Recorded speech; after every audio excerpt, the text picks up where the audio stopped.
Hi అండి, అందరికీ నమస్కారం. ఈరోజు మన వీడియోలోని టాపిక్ వచ్చేసి ఉద్యోగులకు గుడ్ న్యూస్ చెప్పిన ఏపీ ప్రభుత్వం అంటూ మరో కొత్త అప్డేట్ రావటం జరిగింది. ఇక దీనికి సంబంధించి మరిన్ని వివరాలు మన వీడియోలో తెలుసుకుందాం.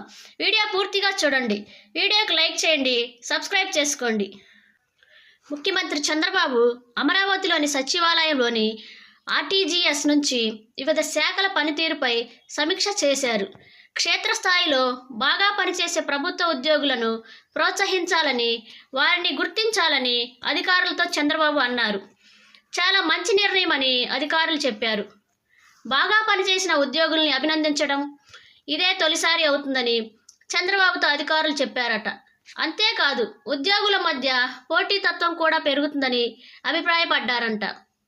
ఉద్యోగులను ప్రోత్సహిస్తూ వారికి అభినందన లేఖల్ని పంపడంతో పాటుగా ఉద్యోగుల వ్యక్తిగత రికార్డుల్లో వాటిని నమోదు చేయాలని చంద్రబాబు సూచించారు. ఉద్యోగులకు పనితీరు ఆధారంగా వెయిటేజ్ ఇవ్వాలని, అలాగే పనిచేయని ఉద్యోగుల్ని కూడా మోటివేట్ చేయడంపై ఫోకస్ పెట్టాలని ముఖ్యమంత్రి అధికారులకు సూచనలు చేశారు. ప్రభుత్వ ఉద్యోగులు, అధికారులు రాష్ట్రంలో ప్రజలకు మెరుగైన సేవలు అందించడం, ప్రభుత్వ సేవలను సులభతరం చేయాలని సూచించారు. ప్రభుత్వ సేవలను సులభతరం చేసి ప్రజలకు మెరుగైన సేవలు అందించడమే లక్ష్యంగా ఉద్యోగులు, అధికారులు పనిచేయాలని గౌరవ ముఖ్యమంత్రి నారా చంద్రబాబు నాయుడు ఆదేశించారు. ఆర్టీజీఎస్ నుంచి వివిధ శాఖల పనితీరుపై నేడు సమీక్షించారు. క్షేత్రస్థాయిలో చక్కగా పనిచేస్తూ ప్రజల మెప్పు పొందిన ఉద్యోగులను గుర్తించి ప్రోత్సహిస్తామని అన్నారు. బాగా పనిచేస్తున్న ఉద్యోగులకు అప్రిషియేషన్ లెటర్లు ఇవ్వడమే కాకుండా వారి వ్యక్తిగత రికార్డుల్లో కూడా వీటిని నమోదు చేయాలని ఆదేశించారు అని సీఎం ఓ ట్వీట్ చేసింది. మరోవైపు చంద్రబాబు ఆయా శాఖలపై సమీక్ష చేశారు.